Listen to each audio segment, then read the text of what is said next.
jour, il y a des trafics aériens de tous les pays vers la Chine. Pour la plupart des pays africains, la Chine est devenue l'Eldorado des business de toutes catégories. Business in China Trip est un événement organisé par Big International Business, piloté de main de maître par le docteur en économie Monsieur Cardorel Obambi, originaire du Grand Congo, expert en affaires en Chine et producteur de camions professionnels. Radio Mausa FM. Abonnez-vous maintenant.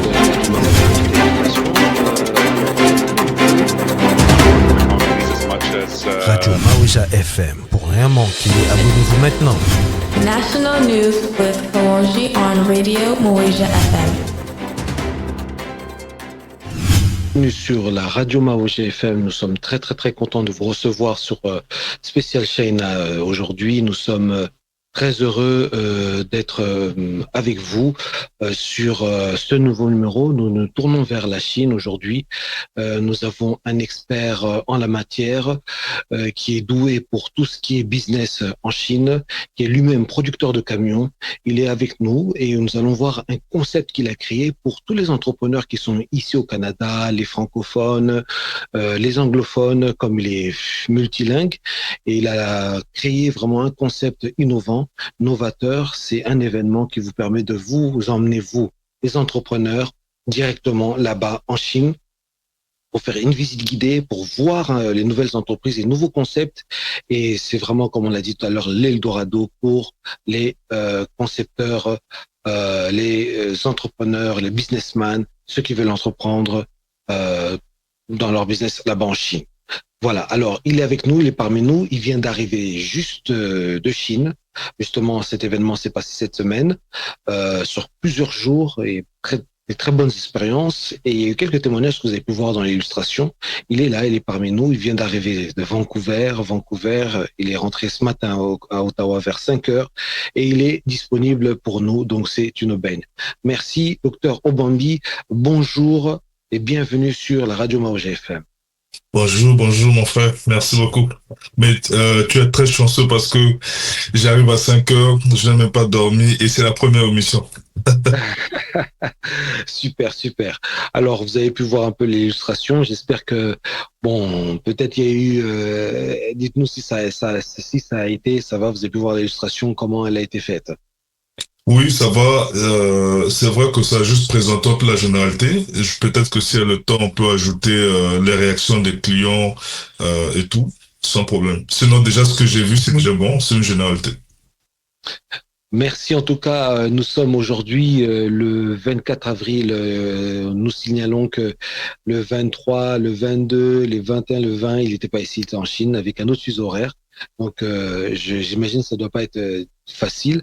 Alors, vous faites beaucoup de choses à votre actif. Présentez-vous pour le commun des mortels. Vous êtes quand même connu, hein, surtout sur TikTok. Vous avez beaucoup de followers. Sur YouTube aussi. Vous avez un site qui est aujourd'hui qui génère beaucoup d'attractivité et beaucoup de curiosité aussi. Alors, présentez-vous pour le commun des mortels. À vous. Oui, je suis docteur Cardorel Obambi, expert du marché chinois. Je suis entrepreneur déjà à la base, mais actuellement je suis arrivé au niveau de partager ce que je sais, de promouvoir aussi les autres, de ramener les autres aussi sur le chemin que je suis passé. Donc à la base, je suis entrepreneur basé en Chine. Parce que j'étais parti pour les études, j'ai fait mon doctorat en commerce international sur place, j'ai découvert des opportunités qui m'ont conduit même jusqu'à la création d'une usine de rénovation des camions. Nous faisons des rénovations des camions Ben 10 roues, 12 roues, des tracteurs aussi. Et ça, c'est notre secteur d'activité propre. À un certain niveau, on se dit, il faut qu'on accompagne les entrepreneurs, il faut qu'on leur montre aussi, parce qu'en dehors de ce que moi-même je vends ou les activités que j'ai, il faut aussi que j'aide ceux qui veulent aussi s'épanouir. C'est ainsi que nous avons, tu te rappelles, on a parlé sur le voyage de la Chine où nous avons ramené les entrepreneurs. Quand je faisais cette communication, nous étions ensemble. Nous avons aussi, je suis passé aussi à Maweja où je parlais de ça. Je pense que c'était à l'occasion d'une foire comme ça. Diaspora, oui, on présentait des grandes personnalités de la diaspora dont tu faisais partie. Tu étais là, tu avais présenté un peu ton concept et tout novateur dans notre émission en étant en direct. Oui, oui, et c'est vrai que c'était beaucoup plus du public. Ça a attiré beaucoup la curiosité des gens. Oui. Exactement. Donc, pour juste finir ma présentation, aujourd'hui, je me vois comme étant un leader dans le domaine du business, celui qui a ouvert un chemin et il veut accompagner les autres aussi à aller de l'avant dans ce domaine. D'accord. On sent ton humilité, on sent ton humilité. Alors, dites-nous un peu, on voit que dans le parcours académique que tu as eu, et ce parcours académique s'est passé en Chine ou dans d'autres pays, puisqu'on sent que tu es aussi multilingue, grande culture, tu as un champ de vision assez large. Alors, ton parcours académique, où est-ce que tu l'as passé? Est-ce que tu es docteur? Oui, en fait, j'ai passé d'abord mes premières années universitaires au Congo-Brazzaville et ensuite je me suis rendu en Chine où j'ai fait un MBA en management des administrations et ensuite j'ai fait doctorat en commerce international et tout ça s'est passé en Chine en fait. Donc j'ai étudié que dans 2 pays. En Chine, j'ai étudié en anglais et bien évidemment comme c'est un pays où on parle chinois et c'est là où j'ai appris le chinois aussi. Ok, ok, ok. Alors, dans notre émission quand tu étais passé, tu avais dit que bon, il y a beaucoup de similitudes au niveau de la culture, au niveau de des aînés, comment on les respecte et tout. Il y a vraiment beaucoup de similitudes avec la culture africaine et bantoue. Alors, ça, ce volet-là, on va pas rentrer là-dessus puisqu'il y a encore beaucoup à dire. Mais maintenant, sur le volet maintenant entrepreneurial, business, cette idée de entreprendre, cette idée de créer business in China, j'ai un trou de mémoire, business in China trip. Ce concept-là que tu as créé, est-ce que ça vient de cette éducation-là culturelle que eux ils ont comme entrepreneurs et tout? Ça c'est venu d'où? Déjà, c'est venu par rapport à un choc que moi-même j'avais reçu lorsque je suis allé en Chine. Avant que je parte en Chine, la Chine c'est un pays où tout le monde négligeait. À cette époque-là, je crois, je me rappelle en 2012, comme ça, 2013, quand tu disais même que tu pars en Chine, les gens se moquaient. On préférait que tu dises que tu partes en France, au Canada. Or, beaucoup de gens partaient en Chine. Or, le business se passait en Chine, mais personne ne disait en fait. Et on a vendu l'image de la Chine comme étant un pays où ils font du n'importe quoi, tous leurs produits sont de mauvaise qualité.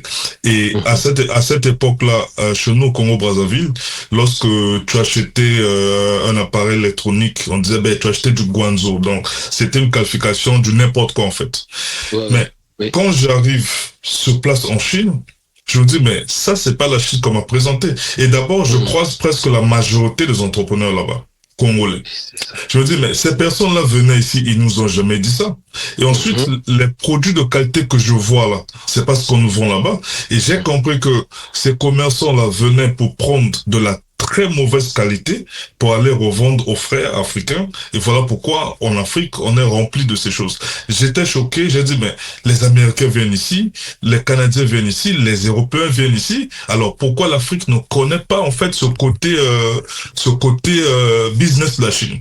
D'où j'ai dit business in China, c'est né là, c'était pour expliquer exactement et pour éclairer aussi le monde entier sur le vrai business qui se passe en Chine.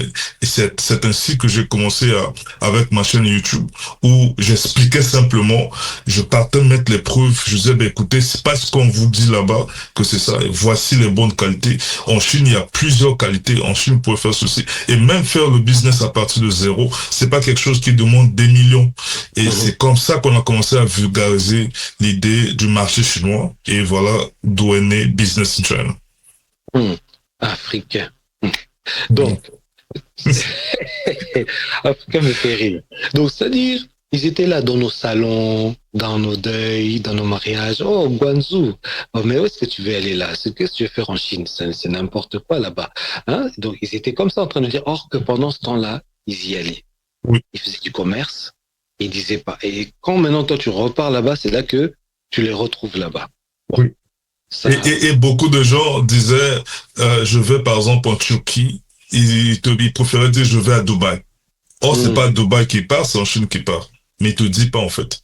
En fait, le concept africain, c'est un concept individualiste. Hein. Il faut garder le secret, il faut pas dire la vérité. Tu as découvert, garde ça pour toi-même. C'est comme si c'était toi qui finira cet or-là. Moi, je le dis, tu peux pas finir la Chine toi-même. Et je fais partie de ceux qui disent que quand tu as découvert, montre aussi aux autres. Parce que la vie sur Terre, c'est un parcours. Tu finiras quelque part, les autres pourront continuer. Hmm. Alors, avant de passer sur Business in China, on voit que tu es aussi un très grand entrepreneur. Parle-nous un peu de ton business que tu as pu découvrir. Pourquoi cet amour des véhicules poids lourds? Alors, je suis rentré dans le domaine du véhicule poids lourd. Pourquoi? Parce que toujours dans le choc de voir que les camions chinois, c'était des camions de très bonne qualité. Et quand j'ai vu les coûts, vous voyez par exemple un camion 10 roues, camion Ben, vous allez prendre ça au Canada ici, occasion simplement. Par exemple, ce camion que nous voyons ici, c'est un camion faux septique. L'occasion, peut-être qu'il y a des rouilles et tout ça. Au Canada, ça peut coûter pas moins de 100 000 $. Mais en Chine, j'ai vu le tout neuf tel que ce qu'on a vendu là, c'est à 32 000 $. Le tout neuf sorti d'usine. Waouh. Ça m'a choqué. On me dit, mais l'Afrique a besoin de ça. L'Afrique a besoin de ces choses. Parce que nous, on n'a pas besoin, pas forcément d'avoir des machines qui vont faire 25 ans, 30 ans. Il y a la technologie qui change rapidement. C'est vrai que leur machine-là, ça ne fait pas 25 ans, mais avec le coût que tu achètes, si par exemple tu achètes ça à 32 000 et que tu vas exercer pendant 5 ans, ça, déjà en 6 mois, tu récupères tout ton bénéfice. Tu récupères d'abord l'argent investi et en 4 ans, tu te rassasies même de ce projet-là. Et ensuite, tu peux encore acheter un autre. Donc, c'est un business plan qu'il faut voir autrement, en fait, que j'avais vu à cette époque-là. Et c'est là où j'ai commencé à éduquer un peu les entrepreneurs, à leur montrer que c'était possible, puisque nous sommes dans un continent où il y a encore la construction. On a besoin de toutes ces choses-là. Il n'y a pas assez de camions qui peuvent faire ces travaux. Et du coup, je me suis spécialisé dans ce domaine pour rendre ça accessible aux Africains.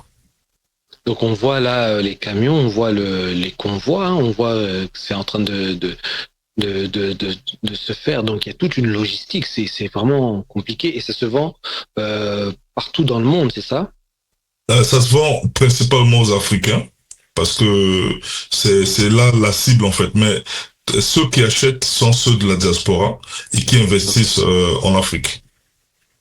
Ok, ok, d'accord.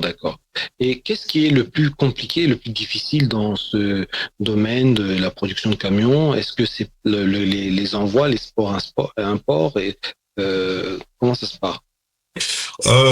Il y a quand même quelques contraintes, par exemple, pour ceux qui sont en Afrique, les paiements déjà.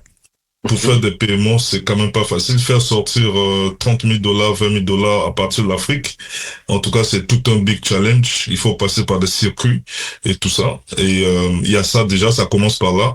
Et ensuite, le transport, c'est vrai, c'est pas un challenge, il y a pas de souci. Mais le fait que vous avez vu comment est-ce qu'on soulève ce camion-là pour déposer dans le bateau, il peut arriver que par force manœuvre aussi, qu'il y ait quelques pièces ou quelques barres de fer en dessous du camion sur le châssis qui puissent être bousillées. Ça, il y a un risque qui est là aussi. Et ensuite, le sel de la mer aussi lors du shipping, lors du transport, qui peut faire à ce que le camion, si ça a été placé aux bordures, ça peut avoir des rouilles. Mais ça, j'ai déjà résolu ça. J'ai eu un produit canadien anti-rouille que j'applique maintenant sur des camions à la demande du client pour que le camion arrive non rouillé. Et ces derniers temps, depuis janvier 2025, c'est ce que nous appliquons et il n'y a pas de souci. Donc, en d'autres termes, ce sont juste, je dirais, des petits problèmes comme ça, comme je dis, l'envoi d'argent dans le shipping, mais sur 100 camions envoyés, on peut juste enregistrer 4 à 5 camions que les Chinois, en soulevant, il y a eu peut-être quelques fausses manœuvres. Et ça aussi, je résous ça parce que quand le client reçoit et qu'il constate qu'il y a eu des chocs au niveau du châssis, moi, je lui envoie des pièces endommagées et puis voilà, il règle ça sur place. Donc ça, c'est une marque chinoise, c'est ça? C'est la marque 100% chinoise. Ça s'appelle O. Ok. Donc ça aussi, des petits bus comme ça aussi, vous le faites, vous vendez ça aussi? Non, le bus là, en fait, en dehors de la production de camions, nous faisons aussi l'accompagnement. Donc, il y a des clients qui ont des besoins spécifiques. Ils nous contactent et nous travaillons ensemble. Nous les représentons au niveau de la Chine et on fait à ce que le projet se passe comme si c'était lui-même en fait. C'est un peu ça aussi. Donc ça, le Quaster là, c'était un client qui vit en Allemagne, qui nous avait confié ce projet-là et nous l'avons assisté jusqu'à ce qu'il était venu lui-même aussi voir lorsque on expédie. C'est pas nous qui vendons ça en fait. Ça c'était l'accompagnement. Le conteneur aussi que nous avons vu, je pense que les gens ont vu sur les images, il y a eu un conteneur et tout. Donc nous faisons aussi cet accompagnement-là. Ça c'était un client de l'RDC qui achetait les carreaux, il achetait tout ce qu'il met, tout ce qui est de la finition de la construction. Et nous l'avons aidé à tout acheter jusqu'à fermer le conteneur, lui envoyer, il a reçu, il est très content sans se déplacer, tout a été reçu. Ça aussi, c'est un service que nous fournissons en fait. Donc, BIC a deux parties. Il y a une partie consulting. Ça, c'est la partie où nous accompagnons des clients qui ont des projets et nous travaillons sur ces projets ensemble pour réaliser cela. C'est ceux qui n'ont pas du temps pour aller en Chine. C'est ceux qui pensent que ça sert à rien d'aller en Chine. Et donc, nous travaillons ensemble pour cela. Et il y a la partie production. C'est la partie où nous-mêmes nous sommes spécialisés dans la vente des camions. D'accord, la pratique. Donc là, on avait vu, oui, la partie production. Donc, on a vu à un certain moment, vous êtes dans un certain garage et il y a des gens qui sont en train de faire. Et ça donne ça aussi. Ça donne des modèles comme ça, hein. Oui, c'est ça. Tous les modèles que nous voyons en image, ce sont les modèles qui sont sortis de notre entrepôt. Et j'ai même des vidéos sur YouTube où je présente moi-même comment est-ce que nous le faisons de A à Z. Et il y a des clients qui viennent aussi, qui visitent aussi notre atelier et ils voient que voilà, tout est bien fait dans les normes qu'il faut pour l'Afrique. Alors, vous avez parlé de votre site justement. On est dans votre site internet là. On voit qu'il y a beaucoup de choses. On est dans l'accueil, business création, import-export, le service, le blog et nous avons Big Trip. Alors, quand on clique dedans, on voit que il y a tout un programme qui est réalisé ici. OK? Oui. Voilà, il y a tout un programme qui est réalisé ici. Vous faites beaucoup de choses. Alors, expliquez-nous un peu ce programme. C'est venu de quelle idée? Quel a été le déclic vraiment pour ce programme qui est très charmeur et on sent que les gens veulent vraiment ce programme. Donc je ne sais pas si vous pouvez m'expliquer ce programme-là. Alors voilà, là on est encore dans le site internet, on le voit ici. Donc il y a tout un projet qui est ici, tout un programme. Alors est-ce que tu peux nous expliquer à ce public francophone? Alors, en quelque sorte, le programme Voyage d'affaires en Chine que nous avons appelé BIC Trip. BIC, ça signifie Business in China. Alors, ce programme, c'est le nouveau programme que nous avons commencé avec depuis fin 2024, où on a commencé à parler de ça, à vulgariser sur ça. Le premier voyage, finalement, le premier groupe, en fait, qu'on a ramené en Chine, c'était le 5 avril. Mais en général, ce programme, ça consiste à ramener des entrepreneurs, non seulement des entrepreneurs, mais des personnes amoureuses du business, des personnes qui aimeraient aller toucher du doigt de ce que nous disons, de partir avec nous. Pourquoi partir avec nous? Parce qu'ils ne partent pas avec n'importe qui, ils partent avec des experts. Par exemple, cette dame que vous voyez sur l'image, elle n'a jamais mis pied en Chine. Elle est amoureuse du business, mais elle savait pas comment faire. Donc, elle a vraiment profité de la compagnie des experts, puisqu'il y a eu des entrepreneurs qui étaient dans le groupe, et moi-même aussi j'étais là. On l'a coachée, et là, elle a débuté son affaire tout en commençant de zéro. mais elle a déjà débuté à un certain niveau. Donc le but, c'est de faire que ceux qui ne savent pas quoi faire avec de l'argent ou qui réfléchissent sur comment est-ce qu'ils peuvent investir, de partir avec nous, d'avoir plutôt de participer à ce programme-là. Participer à ce programme consiste à aller visiter des usines. Ils partent avec nous parce que nous sommes l'expert du domaine. On ne va pas les emmener chez tout le monde, en fait. Là où tout le monde s'arrête. Ce que nous appelons par le salon. Il y a ceux qui vont en Chine, mais ils arrêtent au salon. Mais nous connaissons la chambre, nous connaissons les annexes, et donc nous les prenons, nous les ramenons directement à la source. Ils savent comment est-ce que le business de la Chine fonctionne. Et ça fait à ce que, en sortant de là, en tout cas, vous allez voir vous-même en image, parce que j'ai des images, j'ai pas encore mis sur la toile. Il y a beaucoup de gens qui ne pensaient pas que la Chine était ce qu'ils ont vu là.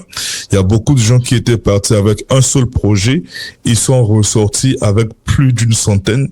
Il y a, en fait, tout le temps qu'on visitait, je voyais les gars tenir la tête pour dire que, mais finalement, ce que je connaissais rien, en fait. Donc, c'était un wow, c'était un choc, c'était un bon moment où nous avons partagé ensemble.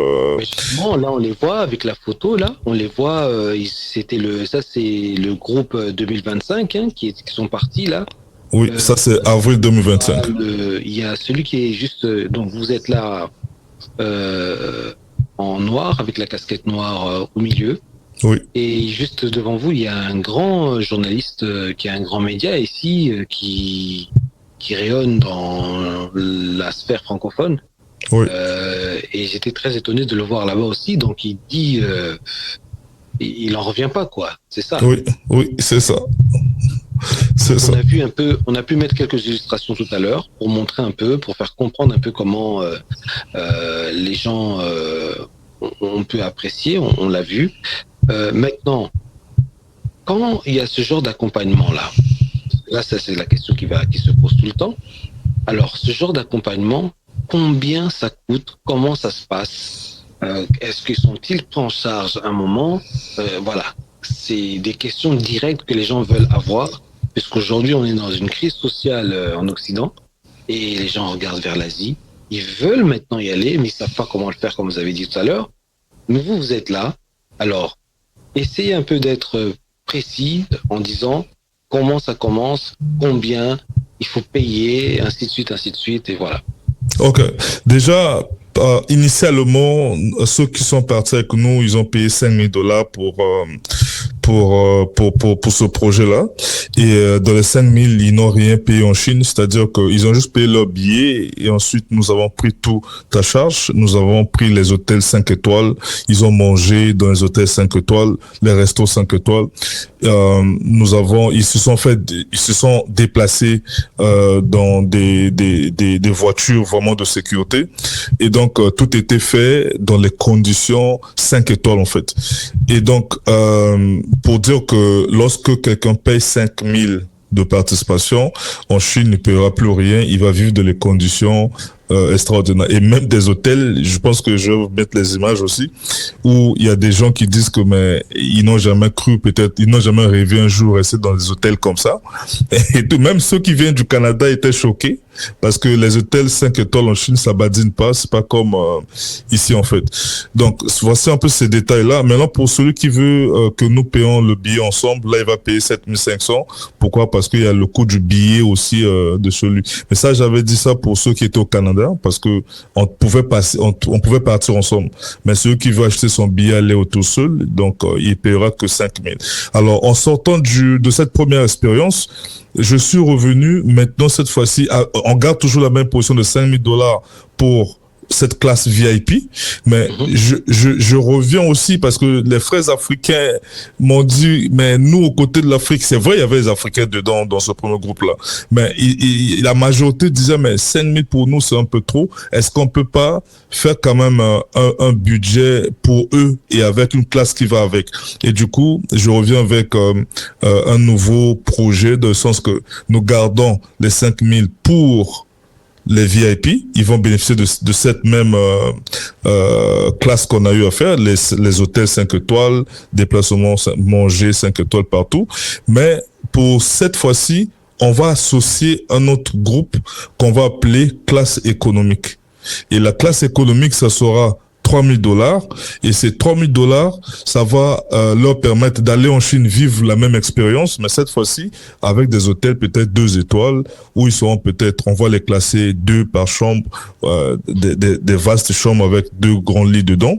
C'est une idée géniale, puisque Oui. je pense que les entrepreneurs qui viennent de par-ci et là dans des Moyen-Orient ou Afrique centrale ou quoi que ce soit, ça va leur permettre de voir autre chose. C'est la vie d'un entrepreneur, hein. C'est ça aussi, risquer, voir un peu sillonner, vivre un peu comme les Chinois, être là, parce que il faut se dire que les Chinois, quand ils viennent chez nous, parfois on les voit, et quand même, KTP, ils vendent des beignets, ils s'imprègnent, ils rentrent directement dans nos vies, et c'est ce qui fait qu'ils sont aujourd'hui meilleurs. Exactement. Donc cette classe économique, ça sera vraiment économique aussi, et on va faire à ce que qu'ils soient toujours dans les bonnes conditions. Ça ne veut pas dire qu'ils seront dans les quartiers dérisoires, non. Déjà, qui dit étoile 2 étoiles en Chine, c'est peut-être l'étoile 5 étoiles au Canada. Donc c'est pas, faudrait pas que les gens aient l'image peut-être de leur pays pour dire que ça soit comme leurs hôtels, non. Ce soit très propre. J'aurai la possibilité de montrer une image aussi, ces types d'hôtels-là, comme ça les gens auront un peu l'idée. Donc on va un peu faire une classe éco qui va aussi permettre à ce que les entrepreneurs sortant de l'Afrique ou d'autres continents qui pourront pas payer 5,000, mais qu'ils payent 3,000 afin que voilà, qu'ils puissent bénéficier à ça. Donc ces 2 groupes-là ne resteront pas dans les mêmes hôtels, ne mangeront pas dans les mêmes places, mais ils vont tous se retrouver au lieu de visite en fait. Donc lorsqu'il faut aller par exemple dans une usine, eux tous ils se retrouveront là-bas. Ils vont donc bénéficier de la même chose, mais peut-être pas le même traitement en fait côté standing de vie en Chine. Ça, c'est un peu une nouveauté que nous allons apporter pour aider aussi nos frères venant de l'Afrique. Ah, mais c'est super. Il y a une forte demande, hein, c'est ça? Très forte demande. Et quand je suis revenu là, aujourd'hui, j'ai vu plus de 1000 messages sur TikTok. Tout le monde, en fait, la majorité de l'Afrique, me disait, mais essaie un peu de voir notre cas. J'ai dit bon, on va quand même essayer de voir ça, et je pense que ça pourra aller. Si je vois $3,000 du côté pour ceux qui sont dans la zone franc CFA, ça leur fera quelque chose de 1,5 million, très accessible. Donc ouais. Ah ouais, je pense que ce sera une bonne chose. Je pense que ce sera une bonne chose. Alors, on est arrivé à la 29e minute. Vous savez que le temps a ses caprices, mais c'est très important. On aimerait quand même aussi voir, c'est-à-dire des témoignages, hein, puisque je crois que c'est vraiment ce qui est le plus important, des témoignages de ce voyage qui s'est passé. Donc, restez connectés et on va vous montrer un peu comment ça se passe. Le maître était revenu, il a dit non, je veux voir, je veux mettre ma main dedans. J'étais venu ici en Chine avec cet esprit un peu, et surtout pour les gens qui doutaient. Nous sommes passés du virtuel, nous voici dans la réalité avec la visite du Business Trip in China. Il y a plus de 6 villes dans la province de Shandong, entre autres la ville de Weifang, Jinan, Linyin, l'une des plus grandes villes commerciales ici en Chine. Et vous avez également la possibilité de côtoyer d'autres entrepreneurs. Déjà ici, vous venez à la foire de Canton, vous allez probablement rencontrer les usines, c'est vrai, mais dit commande à usine, dit également quantité minimale de commandes. Ça va très très bien. On est à la foire de Guangzhou aujourd'hui. Vous êtes bien accueilli en Chine. Non, excellemment accueilli. Et merci à toute l'équipe de Business in China. Ça ouvre les chemins vers des opportunités. Donc pour ceux qui veulent vraiment entreprendre. J'ai donc suivi le programme. J'ai été très bien accueilli à l'aéroport. Les visites à l'usine, ça s'est très bien passé. L'organisation également. Et les différentes villes que nous avons pu visiter, les différents marchés, dans l'ensemble, tout était bien fait. Et cela a contribué vraiment à élargir la perception de certaines choses et comment les usines fonctionnent. De rentrer dans le secret des entrepreneurs, mais je dirais que BIC, c'est toute une autre mentalité, c'est tout un autre concept de la vie. Et BIC permet vraiment aux gens de faire cette découverte et de comprendre la Chine. On dit souvent la cuisine arrière de la Chine parce que beaucoup de gens arrivent dans le salon et ne savent pas ce qui se passe dans la cuisine. Et donc, en Chine, en fait, tout est opportunité, en fait. C'est-à-dire, peu importe qui tu es, en fait, peu importe tes moyens. En Chine, donc la Chine peut beaucoup t'ouvrir les portes dans le sens business ou bien dans le sens travail, etc. En fait. À chaque ville qu'on parcourait, c'était un hôtel. Et il ne s'agissait pas des hôtels de n'importe quelle classe, c'était des hôtels 5 étoiles. Les entreprises que nous avons découvertes, les industries que nous avons visitées, les marchés que nous avons visités et surtout l'expérience humaine et sociale que nous avons eue est au-dessus de la moyenne. C'est super, très beau témoignage en tout cas, félicitations. On sent que tu es quand même fier de ça, on sent que tu es quand même touché et content de cette expérience, hein? C'est ça, hein? Oui, on a partagé vraiment. Je pense que quand ils vont suivre cette vidéo, ils vont regretter pourquoi. Il y a même eu ceux qui m'ont dit, Doc, on prolonge. Parce qu'on voulait pas se séparer, en fait. C'était tellement beau. C'était vraiment bien. Et ce qui me fait rire, en fait, c'est que ça me fait penser à nos moments. On a eu des moments de blague, on a eu des moments où on était très sérieux. Donc, c'était vraiment super. Les personnes de tous les continents. Il y a eu un Haïtien qui était là, il y a eu un Français, il y a eu des Canadiens, il y a eu ceux qui ne sont pas sortis des vidéos par rapport à leur propre confidentialité. Donc, c'était vraiment super et je ne peux qu'être content pour ça. Bon, on remercie votre équipe qui est là. On voit, vous êtes là au milieu. Il y a 2 personnes qui vous accompagnent. Alors, vous pouvez dire les noms. C'est qui? Oui, je pense que à droite, c'est-à-dire l'autre frère africain, c'est le directeur commercial. C'est lui qui gère les clients et tout ça. C'est Dr Mariel. Lui également, il a étudié en Chine. Il a fait commerce international. Il a un doctorat. Et le chinois, c'est lui qui est responsable accounting, donc comptable en fait. Donc c'est lui qui gère tout ce qui est finance au niveau de la société. Et ceux qui ont participé, ils étaient avec nous. Ils étaient avec nous au courant de ces 2 semaines. Nous avons passé avec les entrepreneurs. Et c'était vraiment l'ambiance avec le chinois qui se battait aussi avec le français. Ouais, je pense que c'est vraiment un élément dans votre plateforme qui est vraiment plaisant pour vous en fait. C'est une autre forme de former les gens. On n'est pas assis, on n'est pas. Donc on va dedans, on va dans les usines, on discute avec les Chinois, on regarde la culture, on regarde les nouvelles façons de réfléchir. Ça lave le cerveau en fait. Exact. Je sais pas si tu as remarqué une partie dans la vidéo où on disait Gambé, et après on a crié là. Ça, c'était un moment culturel parce que je voulais pas que ce soit seulement business. Donc, on a un peu mixé ça. Il y a eu des moments où on partait dans la partie culturelle aussi, où on a mangé des plats culturels. On a eu vraiment, c'était l'ambiance. C'est un mixage et nous avons appelé ça du tourisme business. Donc, on a combiné ces deux, en fait. C'est très bien. C'est vraiment une très bonne chose. Vous savez, les grands businessmen, souvent, ils font des grands business dans les restaurants. Oui. Ils sont dans les restaurants, dans des places. Parfois, ils ne sont pas dans des bureaux. Et c'est là que parfois les grandes idées sortent. Les grandes idées. Au boulet, donc, comme on dit à Kin, qu'au boulet. Donc, en tout cas, c'est vraiment magnifique. Nous allons le laisser vraiment se reposer, puisque ça fait des heures, il est passé par Vancouver, Ottawa. Radio Maouja FM.